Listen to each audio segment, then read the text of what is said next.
Hi everyone, welcome back to the channel. Today I'm going to be doing something that I haven't done in 2.5 years. Talk about a VivziePop show. If y'all are wondering where I've been and why I basically abandoned this channel just when it was starting to grow, the answer is pretty straightforward.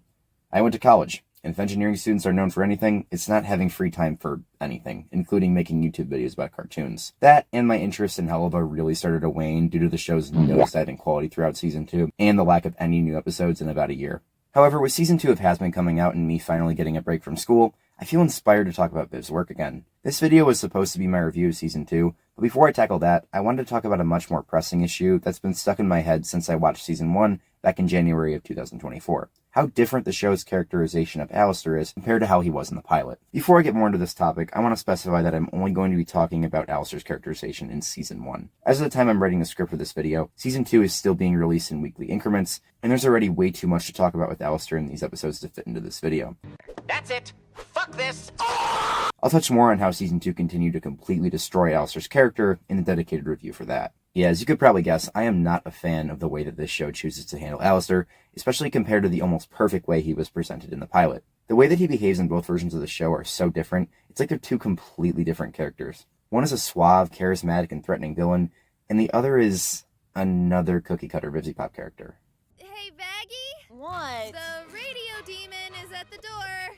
In order to talk about why show Alastor doesn't work, we need to talk about why pilot Alastor does. A second ago, I said that Alastor was perfectly presented in the pilot. What I meant by that was, I feel like the idea of what Alastor should be was more fully realized in the pilot than what we ended up getting in the actual show. I can't fully speak to what Alastor was supposed to be, because I'm not VivziePop, but what I can say is that the pilot was easily the highest effort episode of this show, and the one that Viv had the most direct creative control over. So it's reasonable to assume that this version of Alastor is the most accurate representation of what Viv wanted Alastor to be. What exactly was Alastor supposed to be? Well, if we're going off everything that the pilot tells us, both through dialogue and the very specific vibe that it creates around Alastor using other means, we the audience are supposed to think of Alastor as a fox in the henhouse. He's a demon with unknown motivation and unknown power, but he doesn't rely exclusively on his power. He's aware enough to know when a more tame approach is of more use to him instead. This is the other side of Alastor's character, the one that we see the most throughout the pilot, his manipulation and trickery. He weaponizes his radio show host persona, bursting with charisma and natural charm, to disarm and manipulate his opponents. This is a huge part of what makes him so unsettling. We know that there's a dangerous animal lurking just out of view behind the ear-to-ear grin he always has on. We're immediately distrustful of the reasoning he gives behind wanting to be involved in the hotel. He claims it's to sadistically watch sinners fail to redeem themselves, but we don't actually believe him when he says that. We know there's more to this, that he's lying, and that he's hiding something bigger, but we have no idea what it is. The best part is that everything I just said about the audience's immediate understanding of Alastor is that almost all of it is conveyed without outright telling us that that's how we're supposed to feel about him. It's just a conclusion that we naturally come to by paying attention to the intricacies of the dialogue and a bunch of other cues, which I'll dive more into in a minute. This show-don't-tell method of conveying ideas is one of the pilot's several strengths that I don't think we see nearly enough of in the show proper. So how did the writers manage to wordlessly convey all this information? How did they establish such a strong vibe around this character in like 15 minutes that it instantly made millions of people fall in love with him and wait with anticipation for years to see how the story with him continued? Well, one of the ways was by making the most of every second he's on screen. Going back to Alastor's first few seconds on screen, we're immediately given a ton of information about who he is.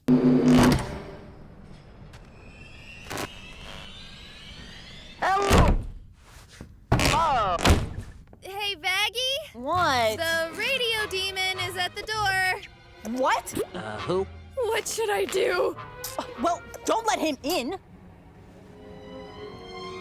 Pay attention to all the little things that the writers employ in this scene. Listen to the sudden distress in both Charlie and Baggy's voices, and look at the discomfort and unease in their facial expressions and their movements. Remember that all of this was caused by Charlie taking one tiny glance at this guy.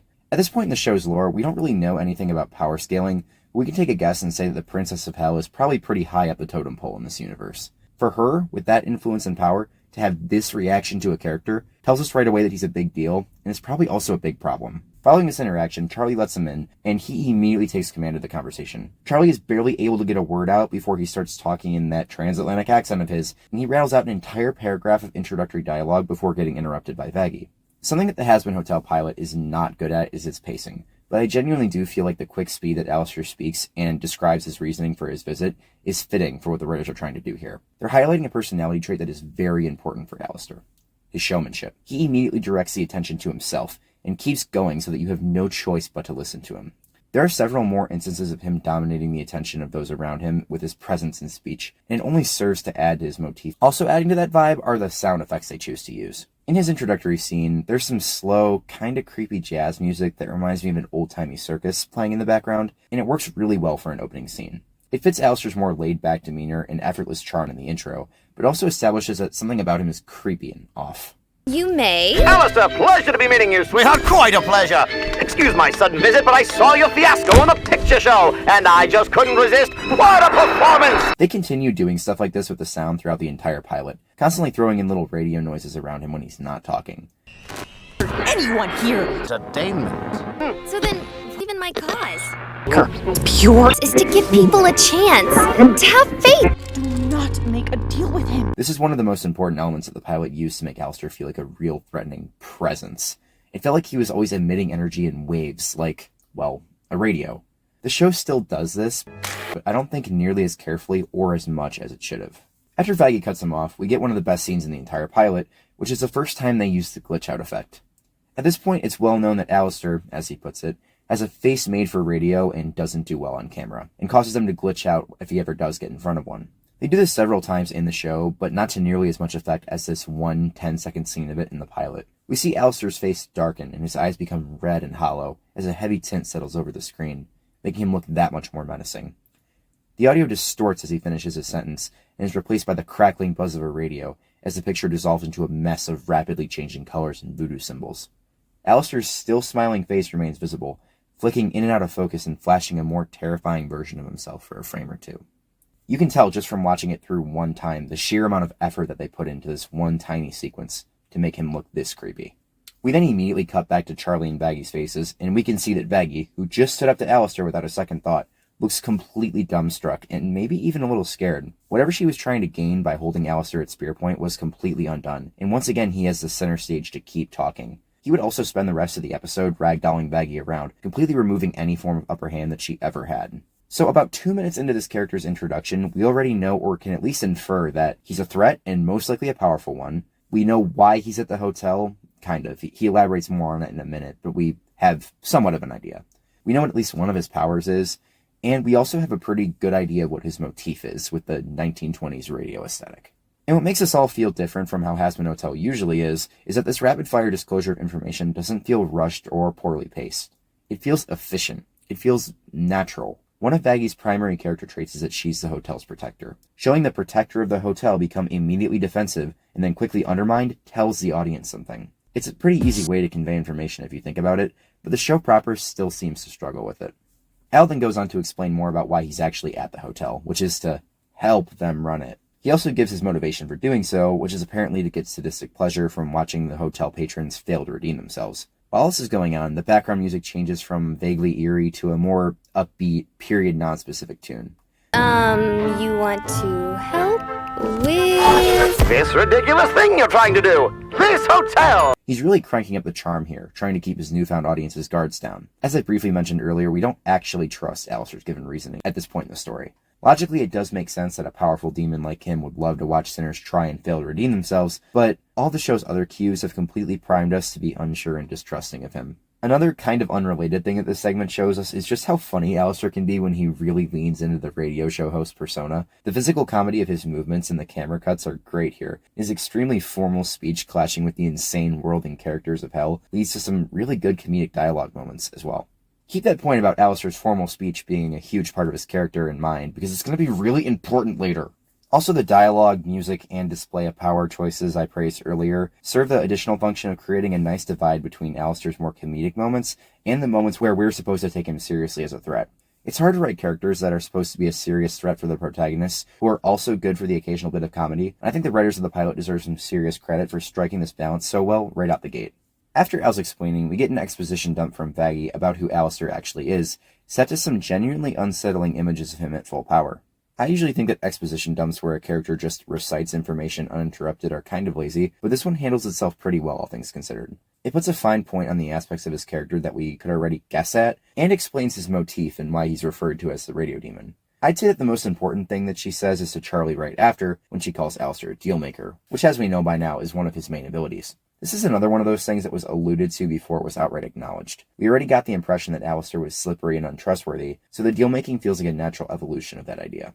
Despite Vaggie's discomfort, Charlie is still willing to give Alastor the benefit of the doubt, but does refuse to make an explicit deal with him, settling on just an agreement. We also see his deal-making power at full effect with the glowing green cloud of light. And it's here that I want to take a second to praise the pilot's lighting and color palette. It's clear that there was a lot of attention paid to the lighting and shading of the characters, especially Alastor. The back half of the pilot takes place in the drafty, dark lobby of the hotel, and the dimmer lighting lends itself better to making Alastor feel creepy. They even got creative with some of the other lighting edits, throwing in the occasional vignette for added effect. Also, the coloring in the pilot is a lot more relaxed and less saturated than what we got in the show, and it fits the aesthetic much better. After this exchange, Alastor rage baits Vaggie some more and decides that the hotel needs some new staff, so he goes to retrieve our two favorite side characters, Husk and Nifty. But right before that happens, they make one of the most well-known jokes of the pilot.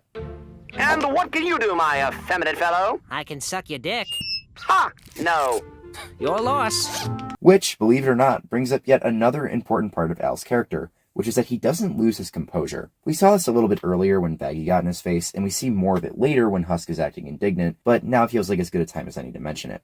When people act hostile towards Alastor in the pilot, he doesn't break character at all. He doesn't use combative language, and even his facial expression stays the same. This is another thing that the writers do to indirectly showcase Alastor's power. He doesn't need to get bothered by other demons' negative emotions towards him, because he's so much more powerful than them that he doesn't need to care. In fact, he seems to get pleasure riling people up, because he knows that no matter how angry he makes them, they still can't do much about it. Him doing this throughout the pilot only strengthens his role as a manipulator who gets inside your head. The fact that even something as simple as Alastor's goofy rage bait plays into constructing his character goes to show how well his characterization in this pilot was actually thought through. The pilot then wraps up with Husk and Nifty being introduced, and Al singing a fun song with a new color palette and his friends on the other side. He also breaks out his last main ability and effortlessly bodies Serpentius. This is the most explicit showcase of Alastor's power that we get in the pilot. Us seeing him do this easily only continues to build on the mystique around his character. I feel like that in this scene, and really throughout the whole pilot, we're supposed to get the impression that Al is dialing it way back, and that what we've seen so far is only the tip of the iceberg in terms of what he's capable of. Or at least that's the vibe that I got after watching this the first few times. Looking back on everything just discussed about Alastor, and how the writers managed to fit all of it into 30 minutes so cleanly, it's clear that anything following this portrayal of him would have some pretty big shoes to fill. This pilot was the only thing that fans of this show had to sit with for years. I think it's fair to say that the expectation was that the version of him that we would be getting in the actual show was going to be more like how he was in the pilot, only now with a full season's worth of screen time to develop. I mean, that's usually how characterization works. You introduce a character, give them some fundamental traits that make them interesting, and make up their unique personality, and then get people to invest in that interest that you just created around them. So having said all that, I'm sure you can imagine my disappointment when I turned on Amazon-backed Hazbin Hotel Season 1 and saw that this is what they wheeled out as a follow-up to the fantastic character that I just spent the last few minutes describing. Adam! First man, next to die. Before I say anything, I want to make it clear that my issues with Alastor in the show have nothing to do with the minor changes to his physical design or the change in voice actor. I completely understand that it is common industry practice to retool that kind of thing when a show goes from pilot episode to professional production. I'm also not going to spend the next 10 minutes whining about how they have Alastor swear in the show. No. The issues that I have with this version of the character run a lot deeper than those surfacey things. First off, Alastor loses a lot of the intimidation factor that they spent so much time building up in the pilot. They continue to give him random creepy moments where his face and surroundings distort, like they did at several points in the pilot, but it doesn't seem like anybody actually cares. He's not creeping anybody out anymore. Not only that, but he doesn't command any respect anymore either, not even from the other overlords. This show almost completely abandons the notion that Alastor is this potentially dangerous predatory animal and just treats him like a normal guy most of the time. Some of the only Alastor scenes that I actually like in this show are the ones where other characters are actually put off by or outright scared of him, because it's a return to form to how he originally was. Even when the show is trying very hard to give Alastor moments that are explicitly intimidating, it still mostly falls flat. Take a scene at the end of Stayed Gone, for example. They give Al his own little creepy number at the end of the song where they pull out all the stops to make him seem scary, and it still rings hollow. It's because of several different things. There's no distortion on his voice, the coloring and lighting feels way too bright, and this form of Alastor with the wider horns and all red coloring isn't really his creepiest form. Also, his new expository flashback that Mimsy gives him is so inferior to the pilot, it's not even funny. The images aren't nearly as threatening, and the narrator is way worse. I think the issues with this scene become more apparent when we can see them corrected. Fortunately, some people on YouTube have taken the liberty to re-edit this scene, and it looks so much better. Begin. I'm gonna make you wish that I'd stayed gone. Tune on in when I'm done. status quo will know it. Its race is run. Oh, this will be fun. For an example of the show doing this well, look at the scene where Alastor puts Husk back in his place after he gets a little too bold with him. I think this scene is almost perfect as is. They actually have Husk being scared, Alastor is effectively creepy, and even the lighting is better. My only notes are that the music staying in the middle feels a little out of place, Soul apart and broadcast. and the coloring still looks too bright and saturated, but that's just kind of how the show looks, and we just have to get used to it. Moving on, another big thing that they take from Alastor is him being constantly professional and unbothered. Alastor retorts and loses his composure a lot more often now, which is not fitting of his character. At first it didn't really bother me that much because I just thought Alastor's comebacks were more of his rage bait, something that he did pretty often right from the beginning. But upon rewatch, I can see that they aren't really the same thing. In the pilot, Alastor rage baited people by being polite to them, and because the people in question didn't like him, they only got more infuriated. And if he was faced with something ridiculous, his response was a lot more calm and professional than what we get now. And what can you do, my effeminate fellow? I can suck your dick. Ha! No. If you film me, go ahead and use the fancy talk creepy voice here. You'll be rolling in participants willing to stay at this tacky hotel. Never going to happen. I'm so evil!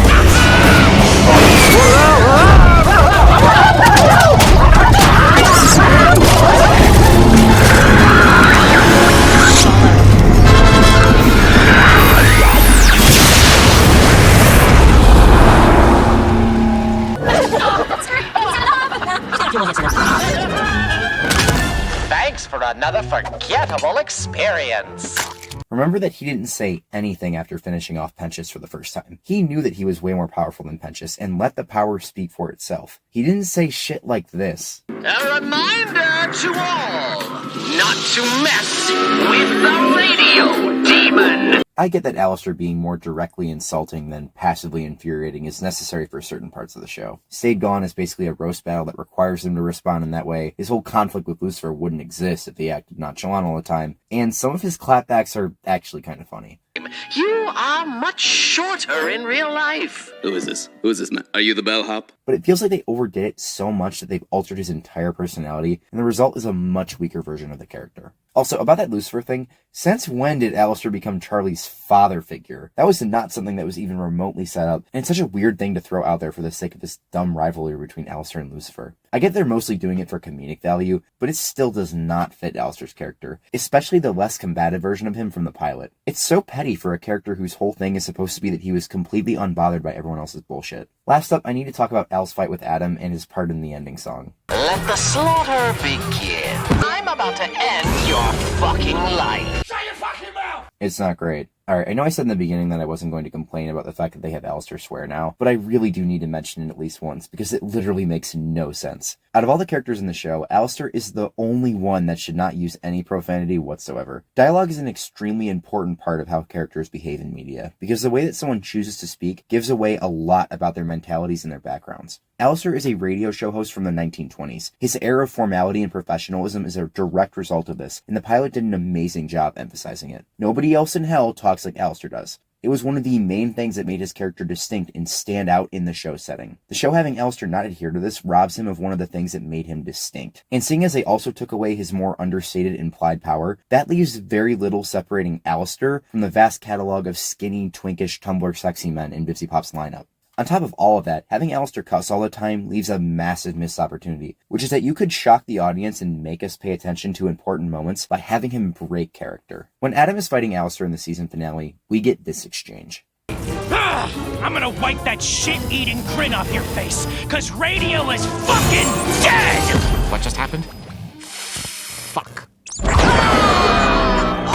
At this point in the show, we haven't really seen any other character more powerful than Alastor. Yes, Charlie and Lucifer are implied to be and later outright shown to be, but during this fight, we're still going into it thinking that Alastor has an advantage. This moment where Adam blasts his staff in half and actually beats him is kind of a surprise to us. Could you imagine how much more surprising and impactful this scene would have been if Alastor had never been heard swearing before? If he really and truly was caught off guard by losing ground and said fuck in a rare show of genuine emotion? If you're really feeling confident, you could even have him frown. When you have a character like Alastor who is always depicted doing one thing, seeing that character do the opposite of that thing makes people really start to pay attention. There's a reason why BoJack Horseman, one of Viv's supposed inspirations, only drops one F-bomb per season. They want them to mean something. They want people to look up and watch when they're used. About Al's other part in the finale, I don't really have any complaints about it, other than that whatever voice Amir was doing at the very beginning is goofy as shit. Place reeks of death. There's a chill in the air. That chill in the air gets me every time. Like, seriously, what were they thinking? Fortunately, it clears up quickly and the rest is perfectly fine. It does a good job introducing the new mystery around Alastor's deal. I remember this scene, and of course Lilith at the very end, were the main things that I was thinking about headed into season 2. For a show that could be so messy at times, they did a good job setting up the intrigue for the next season at the very end. Speaking of positives, I want to end this video by giving the show a little bit of credit where it's due. Despite all this nonsense they pulled with Alastor's character, they somehow managed to keep one of his most important traits intact: his ability to make deals and leverage and manipulate others. Even though his intimidation while doing so has been substantially lessened, it still does feel like he's pulling a lot of strings throughout the season. The scene in episode 7 where he convinces Charlie to make a deal by leveraging his knowledge of the dead exorcist is another great return to form for his character. It's not without its faults. There's another instance of Alastor going all creepy and eliciting no reaction. The way he sits on the bed and kicks his legs like a preteen girl doing her homework and says this: I know something you don't know. Had me rolling my eyes. And he does that thing again where he completely unnecessarily says something about himself. Just because you see a smile, don't think you know what's going on underneath. A smile is a valuable tool, my dear. It inspires your friends, keeps your enemies guessing, and ensures that no matter what comes your way, you're the one in control. I don't have to have him say this out loud. Let the audience use our brains. We already know that this is something Alastor does. You don't have to have him say it. Anyways, aside from those relatively minor things, this scene still works pretty well and is one of Alastor's better moments in the show. I like Baggy's immediate panicked reaction to realizing Alastor's deal-making power is happening upstairs, despite the fact that she and Charlie were just fighting. As I mentioned earlier, giving other characters this kind of reaction to Alastor's behavior helps us feel that he's a threat. I wish that the show had more small moments like this scattered throughout to keep the mystery and threat around Alastor's character going, even as we get to know him more. And that just about wraps it up for this video. Given how infrequently I think about this show on the day-to-day, I'm a bit surprised that I had this much to say about it.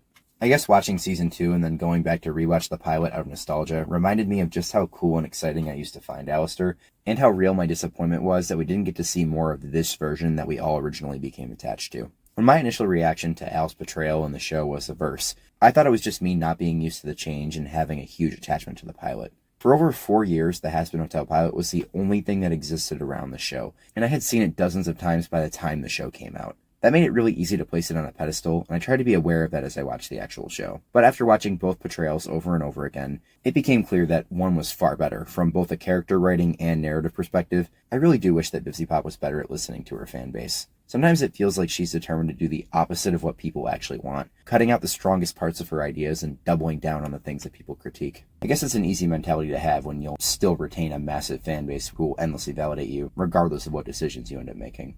In any case, it's well out of my control. All I can do is yell into the void of youtube.com and hope that this property that I have an attachment to gets better one day. Well, on that lovely note, thank you all for watching. If you enjoyed the video, be sure to like, subscribe, and share it around. Bye!